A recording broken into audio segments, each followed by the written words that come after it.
Welcome to Movie Recap. Today's video, we'll be going through the 2014 fantasy comedy film, The Cobbler. It's time to recall, let's get started, turn on subtitles and spoilers ahead. The film opens in New York City, 1903. A rabbi walks into a cobbler's shop to meet with a group from the Jewish community to discuss their problems.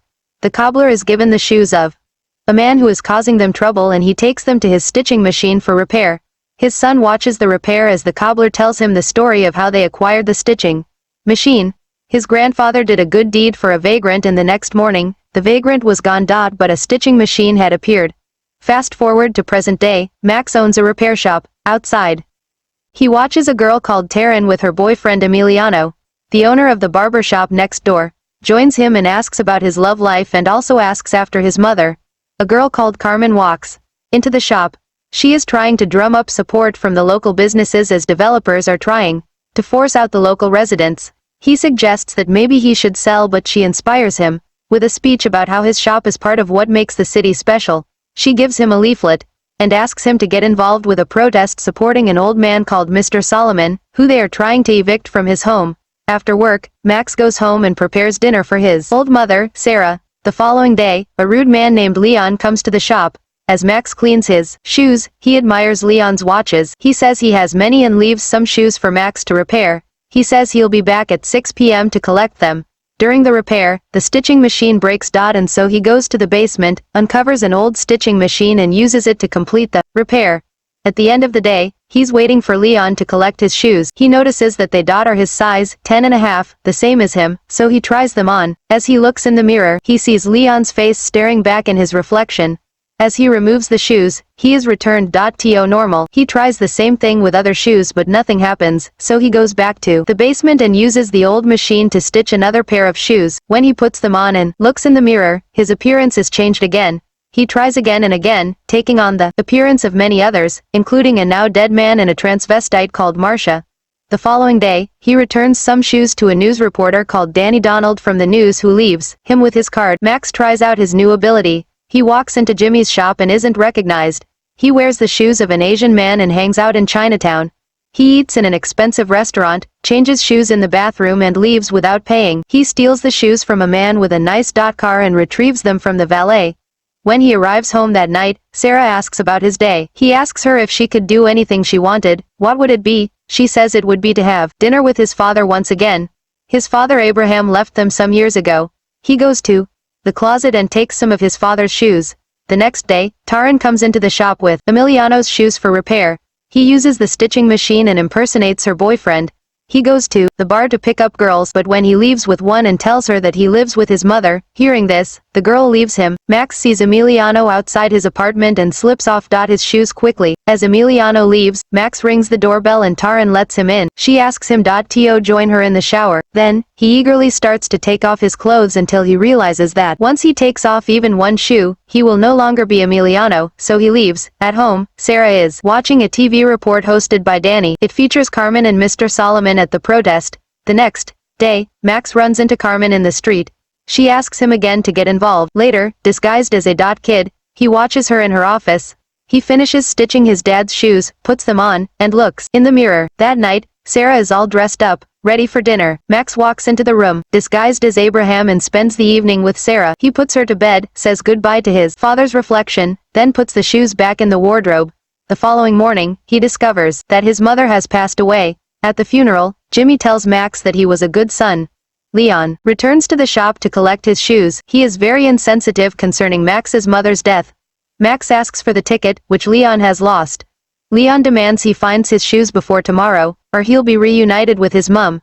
Using several pairs of shoes to disguise himself, Max follows Leon down the street. On the way, Leon threatens some men in a shop before returning to his apartment. Max waits outside, and when Leon leaves, he disguises himself as Leon and knocks on the door.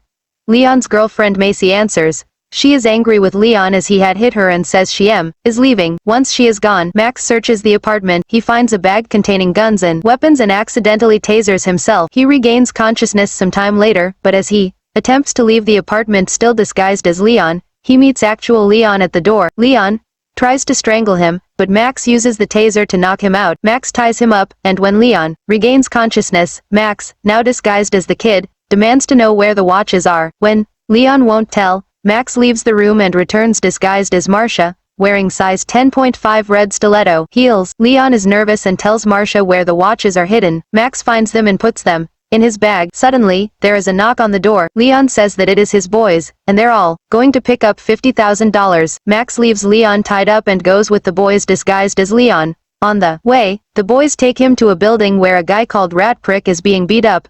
They are about to shoot him, but Max makes him apologize and then tells them to let him go. The gang looks on in disbelief. Max continues with the boys, and they go to a house belonging to Mr. Greenwall. She gives him an envelope of money and tells him he'll get the rest when the job is done.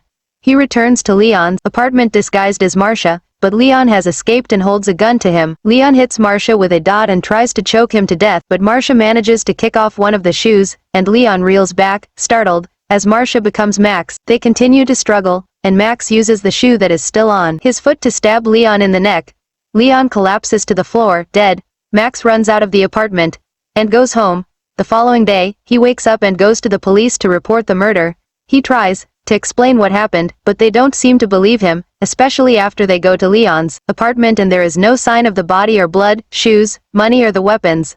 Despite Max's protests, the police leave.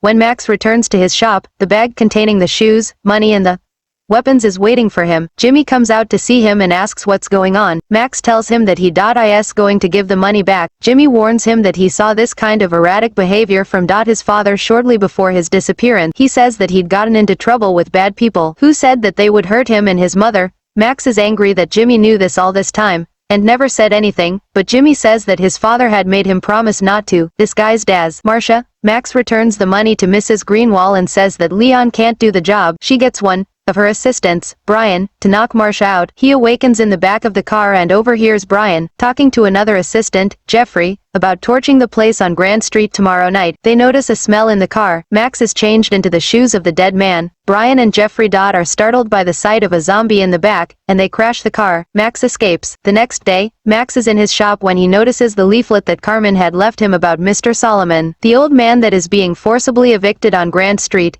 He goes to see Carmen and tells her of Mrs. Greenwall's plan to burn the apartment. It appears that Mrs. Greenwall owns all the surrounding properties, except for Mr. Solomon's. Max and Carmen visit Mr. warn him, but he says that he still won't sell, even though they plan to burn his apartment down. With him inside, Max borrows his shoes and leaves to make a deal with Mrs. Greenwall, $100,000 and a bus ticket to Chicago to live with his daughter. Mrs. Greenwall agrees and says that she will send someone to escort him to Chicago. Brian and Jeffrey arrive at Mr. Solomon's apartment, and he makes them remove their shoes. Max steals them from outside and uses the stitching machine on them. Disguised again as Leon, Max enters the apartment building. Jeffrey spots him and follows. But when he walks into Mr. Solomon's apartment, he finds Max, disguised as Brian, sat in a chair. He is confused as Brian is supposed to be escorting Mr. Solomon to Chicago. Max distracts Jeffrey and tasers him. Now disguised as Jeffrey, Max calls Mrs. Greenwall and arranges to meet her. Mrs. Greenwall arrives at the apartment building and confirms with Brian that she is still with Mr. Solomon. After the call,